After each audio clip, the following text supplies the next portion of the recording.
오늘은 하나님의 어린 양이로다라고 하는 말씀의 제목을 가지고 함께 은혜의 말씀을 나누고자 합니다. 우리는 세례 요한을 새 시대의 문을 연 선구자라고 말합니다. 새로운 시대는 어떤 시대입니까? 메시아가 도래한 시대, 즉 예수 그리스도가 도래한 시대를 말하지요.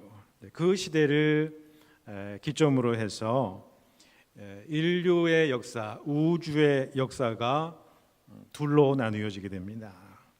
이 중요한 시대를 가르는 역할을 했던 사람이 바로 이 세례 요한이다라는 것이죠.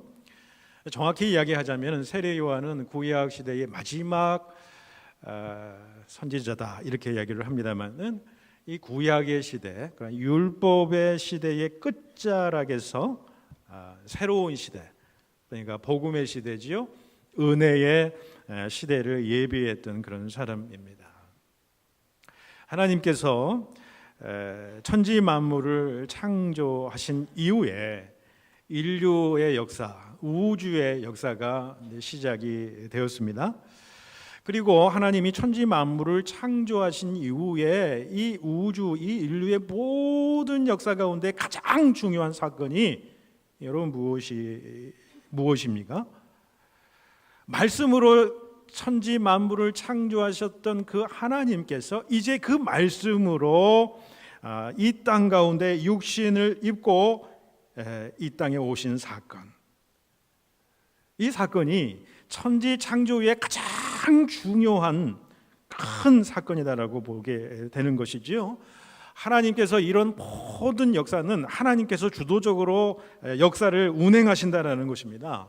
천지 만물과 인류와 우주의 역사의 시작도 하나님과 더불어 시작이 되었고, 그 역사를 그 하나님의 말씀이 이 땅 가운데 오심으로 재창조의 놀라운 역사, 그 예수 그리스도를 통해서 이루시고요.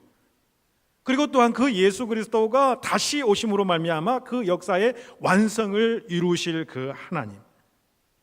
그렇다고 한다면 인류와 우주의 모든 역사는 하나님이 시작하시고 하나님이 주관하시고 하나님이 끝과 완성을 보시는 그런 분이신 것을 우리가 바라보게 됩니다. 그런데 이 하나님의 놀라운 우주적인 역사, 이 역사를 둘로 구분하게 되는데, 그 둘로 구분하는 데 쓰임받는 사람이 있었다라는 것이죠. 그 사람이 바로 누구냐면 세례 요한이라는 거예요. 그래서 주님께서는 그를 가리켜서 여자가 낳은 자 중에 가장 큰 자다라고 보는 거예요. 이 세상에 태어난 사람으로 모든 사람을 다 치더라고 하더라도 이 세례 요한만큼 위대한 자가 없다는 거. 왜요? 하나님의 놀라운 천지 창조의 역사와 재창조의 역사와 완성의 역사, 이 역사를 구분짓는 딱 둘로 가르는 일들을 감당하는 게 예비한 사람이 누구냐면 바로 세례 요한이었기 때문이라는 것이죠. 자, 오늘 본문의 말씀은 이 새 시대의 문을 열게 된 이 세례 요한의 영적인 통찰력에 대해서 오늘 우리에게 말씀해 주고 있습니다. 그가 가진 오늘 본문의 영적인 통찰력이라는 것이 무엇입니까? 새 시대, 새 은혜의 시대의 주인공이시는 예수님은 누구이신가? 예수님의 본질을 오늘 이 짧은 본문에서 정확하게 파악하고 있는 것을 보게 되고요. 그분께서 이 땅 가운데 오셔서 그분의 사역의 핵심은 무엇인가에 대해서도 오늘 본문이 이야기를 해주고 있다는 것입니다. 먼저 세례 요한이 어떻게 예수를 메시아로 알게 되었는지 오늘 말씀을 통해서 살펴보기를 원합니다.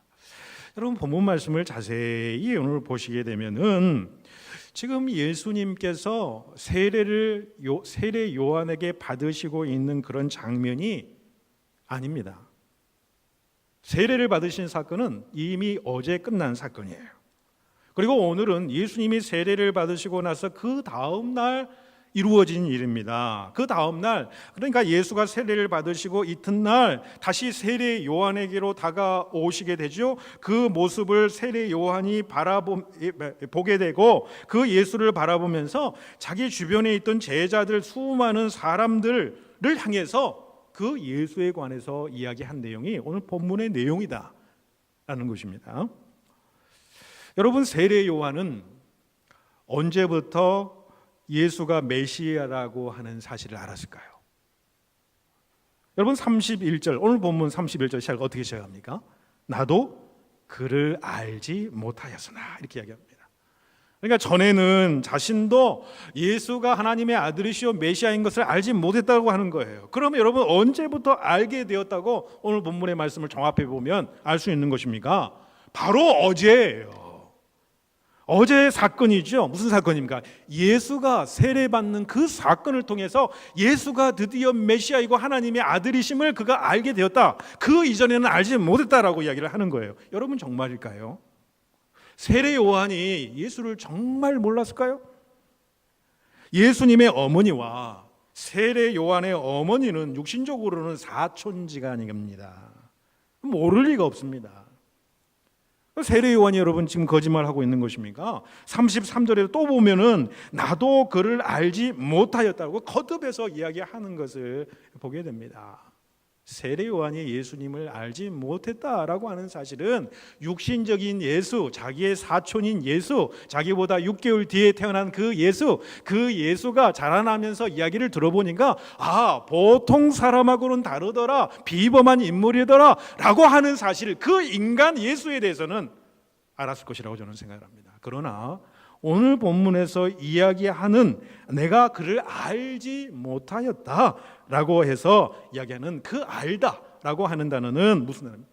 경험의 입각에서 내가 알다라는 뜻이에요. 그러니까 예수님이 하나님의 아들이신지 메시아인지 아직까지는 몰랐는데 체험적으로 내가 경험해봐서 확신을 품게 되었다라는 그런 말씀이죠. 이제는 하나님의 아들이심을 그는 확신을 했다는 거예요.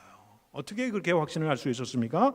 여러분, 예수님께서 바로 어제 사건이죠. 세례 받으시는 사건을, 그 장면을 목도하고 체험하면서 이 세례 요한의 마음 가운데는 확신이 세웠던 것이죠. 여러분, 예수가 세례 받는 장면에서 무엇을 목도합니까? 오늘 요한복음에서는 이야기하지 않지만은 여러분 마태복음 기사에서는 어떻게 이야기를 합니까? 우리가 너무나도 잘 알지 않습니까? 예수 그리스도가 세례 요한에게 세례를 받으실 때 어떻습니까? 하늘이 열렸다 그러지 않습니까? 하늘이 열리고 그 위에서 성령이 비둘기같이 예수 그리스도 위에 임하게 되고 또 하늘로서 소리가 있어 나기를 뭐라고 얘기합니까? 이는 내 사랑하는 아들이요 내가 너를 기뻐하노라. 이 음성이 하늘에서 들립니다. 여러분, 세례 요한은 이 신비한 장면을 체험하고서는 예수가 하나님의 아들이시구나, 예수가 메시아 되심을 확신했다는 거예요. 그래서 오늘 본문 33절 34절에서 어떻게 증거를 하고 있습니까? 한번 같이 읽을까요? 33절 34절입니다. 시작.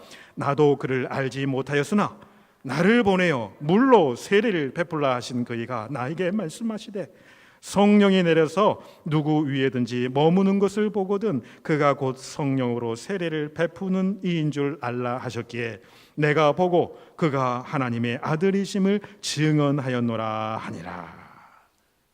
여러분, 하나님께서 세례 요한에게 말씀해 주셨어요. 네가 물로 세례를 베풀라 하는 그 명령한 그 사람이 성령이 내려와서 그 위에 머무는 것을 보면은 그가 앞으로 성령으로 세례를 베푸실 사람임을 분임을 너희는 알지어다라고 이렇게 말씀하셨기 때문에 그 성령의 세례, 그러니까 세례를 받을 때 그 성령이 비둘기같이 그 위에 임함을 바라보고 그가 하나님의 아들이심을 내가 증언하였다, 이렇게 세례 요한이 말씀하고 있습니다. 예수님이 세례를 받으실 때 성령이 비둘기같이 임하는 모습을 보고 예수가 하나님의 아들이심을 증언했던 것이지요. 그러니까 성령이 예수를 하나님의 아들이라고 메시아라고 고백하게 했다는 거예요. 증언하게, 마음에 확증하게 했다라고 하는 거예요. 자, 여러분 지금도 그 성령님은 동일하게 우리와 함께 역사하시는 분이신 줄로 믿으시기를 바랍니다. 여러분, 왜 그렇습니까? 우리도 또한 예수가 하나님의 아들이시고 예수가 그리스도이시고 예수가 메시아이시고 예수가 나의 주님 되시고 나의 구세주 되심을 고백하는 자들이기 때문이에요. 이 고백하는 것은 여러분, 성령의 체험이 아니고서는, 성령이 아니고서는 고백할 수 없는 겁니다. 우리가 이렇게 예배를 드리는 것이요, 여러분, 그거 우리가 의지적으로 해서 우리가 이렇게 예배를 드리고 있습니까? 예수님을 우리가 구주로 고백합니까? 예수가 구세주시고 하나님의 아들이시고, 어떻게 그 하나님이 그 아들이 이 땅 가운데 육신을 입고 내려옴을 우리가 어떻게 믿을 수 있습니까? 2000년 전에 그 십자가에 달려 죽으신 그 예수가 나를 위해서 죽으셨다? 이게 어떻게 믿어집니까?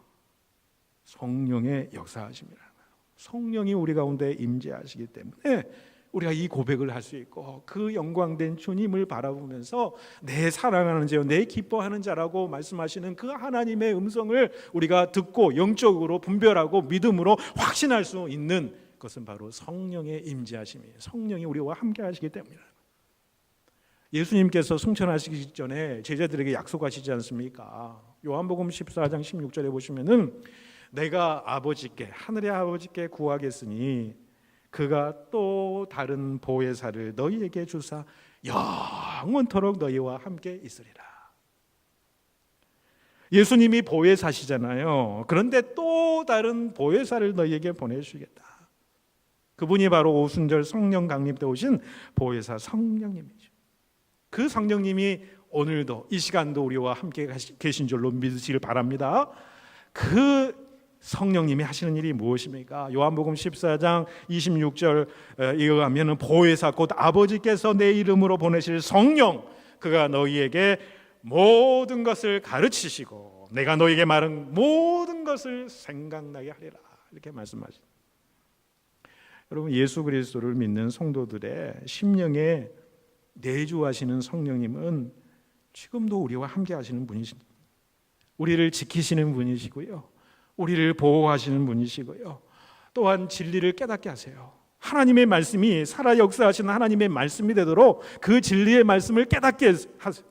우리가 드린 이 예배 현장에 하나님께서 영광 받으심을 우리가 깨닫게 하는 영이 바로 성령의 영이라고 하는 거예요. 그 성령의 역사 때문에, 성령이 내 안에 임재하기 때문에 내가 지금 하나님 앞에 예배를 드리는 이 장소에 있는 것이고, 예수 그리스도가 나를 위해서 구원하신 구속주이심을 내가 믿는 것이고요, 그 하나님의 놀라운 역사가 믿어지는 것이 무엇이냐면 성령께서 내 안에 역사하시기 때문에, 성령께서 역사하시기 때문에 우리가 그 주님의 은혜 가운데에 젖어들게 되는 거예요. 그 은혜를 체험하게 되는 거예요. 주님의 사랑이 너무나도 크고 바다와 하나님의 놀라운 사랑을 내가 경험하고 고백하고 목도하고, 그 사랑 가운데 있을 때 참된 안식과 평강과 마음의 위로가 있음을 우리가 느끼는 것이 뭐예요? 성령 하나님이 우리 가운데 있기 때문에 그 하나님의 은혜를 깨닫게 하는 거예요. 느끼게 하는 겁니다. 지금도 성령님은 우리 속에서 일하시는 분이신 줄로 믿으시기를 바랍니다. 우리의 환난을 이기게 하세요. 어려움을 극복하게 하세요. 또한 예수의 증인되는 삶을 살아가게 하신다는 거예요. 우리를 통해서 구원의 역사를 이루게 하시는 분이 성령 하나님이에요. 그래서 예수님께서 뭐라고 하십니까? 마태복음 28장 마지막 말씀에 너희가 어때요? 성령을 세례로 받으네요. 그러면 권능을 받아서 여러분 땅끝까지 이르러서 내 복음을 증거하리라고 말씀하지 않습니까? 성령의 역사가 우리 가운데 임하게 될 때 하나님의 구원의 역사에 우리를 동참하는 놀라운 능력이 우리 가운데 주어지는 거예요. 인류 역사 2000년의 이 기독교의 역사가 이루어지는 순간은 성령님께서 이 교회를 이끌어 가시는 역사예요. 교회가 힘들고 어렵고 낭망하고 또한 육신적으로 연약한 주의 성도들이 있을지라도 성령께서 이 교회를 움직이시고 성령께서 붙잡고 계시기 때문에 이 교회를 이끌어가는 겁니다. 인류 역사를 이끌어가시는 거예요. 구원의 완성을 향해서 끝까지 이끌어가시는 그 하나님이 바로 성령 하나님이신 줄을 믿으시기를 바랍니다. 자, 본문 가운데 다음으로 우리가 생각해 볼 것은 이것입니다. 세례 요한은 예수가 하나님의 아들 메시아 되심을 증언하면서 구체적으로 예수를 누구라고 고백하고 있습니까? 아주 짧은 한 문장이지만은 굉장히 영적인 통찰력이 그 가운데 숨겨져 있습니다. 뭐라고 이야기합니까? 세상 죄를 지고 가는 하나님의 어린 양이로다. 여러분, 위대한 선언입니다. 이 문장 가운데 예수님이 누구신지, 예수님의 사역이 무엇인지, 예수님이 이 땅 가운데서 하실 일이 무엇인지가 포함이 되어 있다라는 거예요. 하나님의 구원의 역사를 관통해서 깨달은 영적인 통찰력을 보여주는 선언이다라는 겁니다.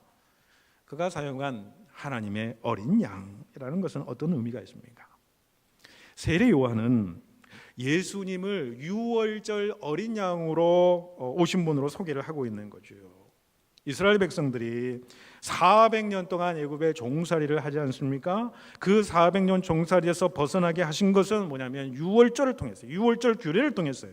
유월절 규례의 핵심이 무엇입니까? 어린 양에 대한 거예요. 어린 양. 여러분, 유월절 어린 양은 그 이스라엘의 애굽의 각 가정대로 취하게 했습니다. 흠없고 점없는 1년 된 수컷된 어린 양이었습니다. 그리고 그 양을 4일 전에 취해서 해질 때에 모든 회중들 앞에서 잡아서 주기되 뼈를 꺾지 말라고 그랬습니다. 그리고 그 고기는 불에 사서 구워 먹고 그 피를 어떻게 됩니까? 각 집의 좌우 문설주와 임방에다가 그 어린 양의 피를 바르라 라고 이야기를 했습니다. 결국은 어떻게 됐습니까? 죽음의 전사가 애굽의 모든 것을 지나쳤을 때에 여러분, 좌우 임방에 어린 양의 피가 뿌려진 묻혀진 그 집안은 모두 다 죽음을 회피하게 됐지만은 애굽의 모든 장자나 모든 젖것들은 다 죽게 됐죠. 이를 통해서 애굽의 바로 왕이 어떻게 됩니까? 이스라엘 백성들을 출애굽시키는 것에 동의를 할 수밖에 없었던 거지. 유월절 어린 양의 피 때문에 이스라엘 백성들은 애굽의 압제에서 해방이 되었다라고 하는 것이지요. 세례 요한이 하나님의 어린 양으로 예수를 말한 것은 무엇입니까? 예수가 흠없고 점없는 유월절 어린 양으로 우리에게 오셨음을 말씀해 주고 있는 것이지요. 주님은 어린 양으로 오셔서 자신을 온전히 모든 것을 다 드려서 희생제물로 우리를 위해서 다 내어주셨죠. 유월절 어린 양이 희생양처럼 그렇게 내어놓으신 겁니다.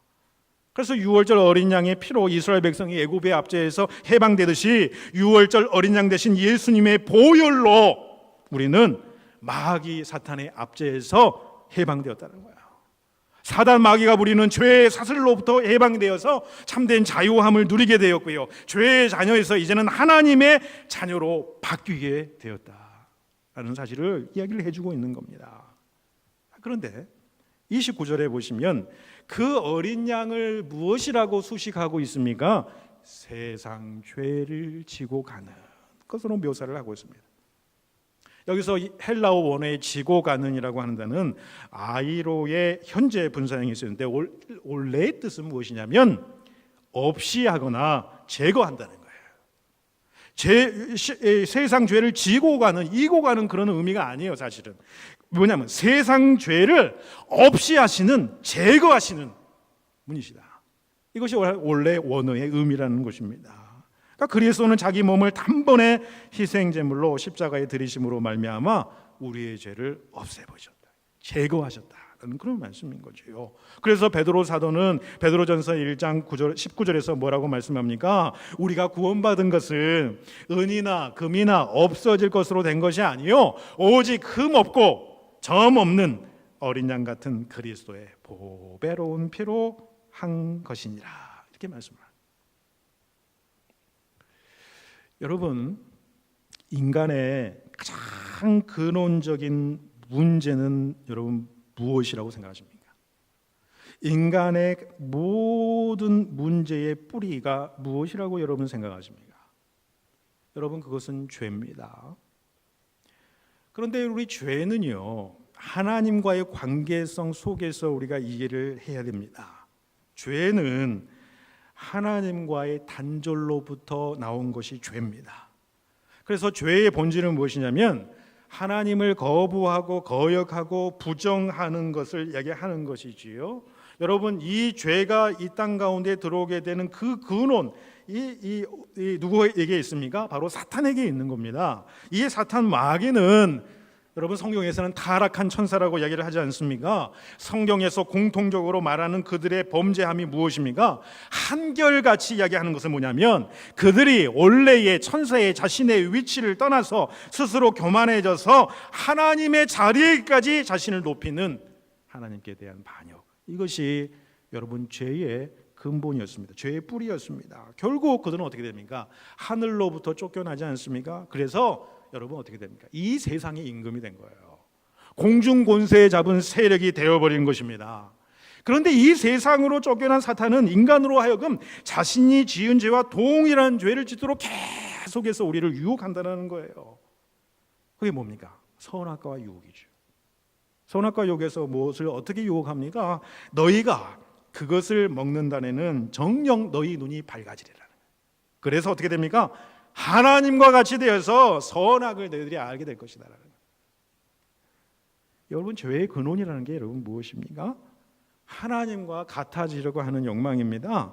즉 자기 자신이 하나님의 자리를 차지하려고 하는 근본적인 반역과 거역의 문제라는 거예요. 자신의 마음속에 하나님이 아닌 자기 자신을 주인으로 모시고 살아가는 것이 근본적인 죄악된 모습이라는 거예요. 여러분 결국에 죄라고 하는 것은 무엇입니까? 인간을 하나님과 단절시키는 것이 죄입니다.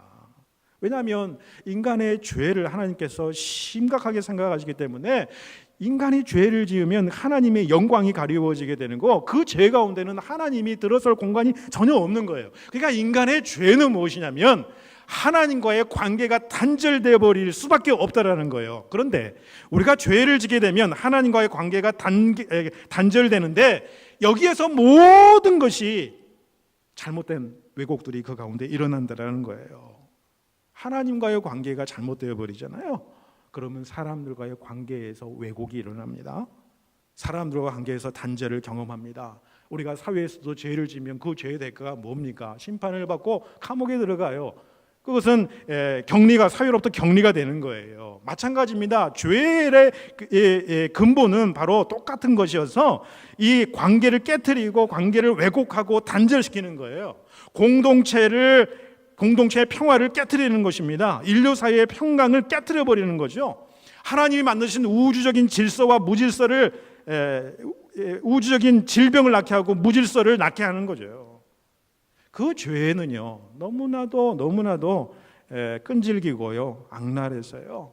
그 죄는 우리의 마음을 병들게 합니다.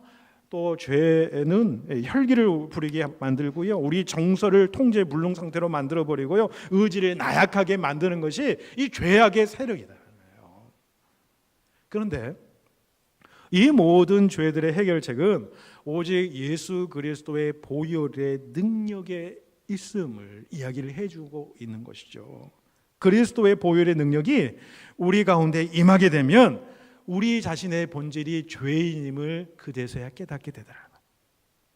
그리스도의 보혈의 능력이 내 가운데 임하게 되면은 내가 지금까지 깨닫지 못했던 것들, 이것이 죄라고 여기지도 않았던 것들이 죄라는 것을 깨닫게 된다는 거예요. 내가 하나님을 거부하는 삶을 살았고 하나님을 내 마음의 중심에 모시는 삶을 살지 못했고 자신을 하나님의 자리에 앉히고 내 마음대로 우리의 삶을 주관하며 살아온 것 그 자체도 하나님 앞에서 죄가 됨을 내가 깨닫게 되는 거예요. 그래서 이 모든 것들이 깨달아지는 것은 그리스도의 보혈의 능력이 우리 가운데 머물 때, 그리고 그 일들을 가능하게 하시는 주님의 사역이 오늘 본문에서 말씀하듯이 주님께서 성령으로 세례를 베푸시는 그 사역을 통해서 우리는 죄에 대한 깨달음으로 나아간다는 거예요. 그리스도의 보혈의 능력이 하나님과의 끊어진 관계를 회복시키고요, 성령의 세례, 성령의 능력으로 말미암아 우리는 하나님께로 돌이키게 되고 돌아가게 되고, 이런 모든 것이 회개의 과정이라는 것입니다. 결국 그래서 우리를 죄로부터 자유한 삶으로 인도하는 거죠. 본질적인 죄, 자신이 주인된 삶으로부터 예수님을 주인으로 모시는 삶으로 바뀌어 가도록 우리를 인도해 가신다. 여러분, 이것이 중생입니다. born again, 다시 태어난 사람이고요, 이렇게 변화된 그리스도의 삶을 살아가는 자를 향해서 새로운 피조물 된 자라, 이렇게 말씀하시는 겁니다. 여러분, 요한계시록에는요 죄악이 가득한 이 세상과 사망 권세가 지배하는 세상을 상징하는 여러 험악한 동물들을 열거하고 있지요. 뭐 사자라든지 표범이라든지 용이라든지 뱀이라든지 곰, 이런 짐승들이 등장하게 됩니다. 그런데 이들 짐승들을 이길 수 있는 것은 오직 무엇이라고 이야기하냐면, 요한계시록에 보면 요한계시록에서 5장부터 마지막 장까지 일관적으로 나오는 것이 뭐냐면 하나님의 어린 양이에요. 어린 양의 이름과 그 아버지의 이름이 그 이마에 쓰여진 자들, 그 어린 양의 능력으로 말미암아 마침내 승리를 거둘 것이다 라고 하는 것이 요한계시록의 메시지라는 거예요. 여러분, 물밀듯이 밀려오는 세상 죄를 이길 수 있는 힘은 오직 하나님의 어린 양 되시는 예수님의 보혈의 능력밖에 없음을 믿으시기를 바랍니다. 주님의 십자가에서 흘리신 보배로운 피의 능력과 또한 성령의 능력으로, 성령의 세례로 말미암아서 우리가 매일 매순간 우리 마음 중심에 모신 예수 그리스도가 그분이 나의 주님이시고 그분이 나의 왕 되심을 선포하며 살아가심으로 늘 영적으로 승리하는 삶을 살아가시는 여러분과 제가 될 수 있기를 간절히 축복해 드립니다. 기도드리겠습니다.